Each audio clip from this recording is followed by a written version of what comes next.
তুফানগঞ্জ শহরে নির্বাচনী প্রচারে এলেন আলিপুরদুয়ার লোকসভা কেন্দ্রের তৃণমূল প্রার্থী প্রকাশ চিকবরাইক।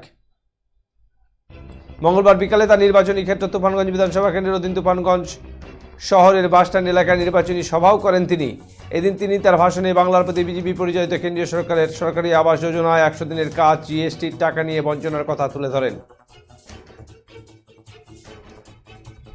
এদিন তার নির্বাচনী সভায় উপস্থিত ছিলেন এসজেডিএ চেয়ারম্যান সৌরভ চক্রবর্তী, তুফানগঞ্জের প্রাক্তন বিধায়ক ফজল করিম মিয়া, তুফানগঞ্জ পৌরসভার চেয়ারপারসন কৃষ্ণা ঈশ্বর প্রমুখ।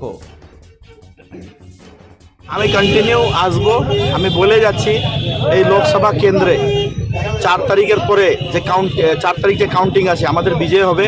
আমি সবাইকে বলে যাচ্ছি আমার বাড়ি কুমারগ্রাম, আমি মাসে 2 বার করে তুফানগঞ্জ আসবো, টাউন এবং গ্রাম। আমি বলে যাচ্ছি কেন যে কেউ আলিপুরদুয়ার থেকে জিতে, জন বার্লাও আসে নাই, দশরথের কেউ আসে নাই, আমি কিন্তু আসবো, আমি কথা দিয়ে গেলাম। এবং আমাদের বক্তব্য একটাই, এইবার ডেভেলপমেন্টের নামে ভোট হবে, 100 দিনের টাকা যে দিদি দিয়েছেন তার নামে ভোট হবে। এই বাজেটে 11 লাখ পরিবারকে যে ঘর সেনশন দিবেন, মে মাস থেকে ঘরের টাকা ঢুকবে, তার নামে ভোট হবে, কাজের ভিত্তিকে ভোট হবে।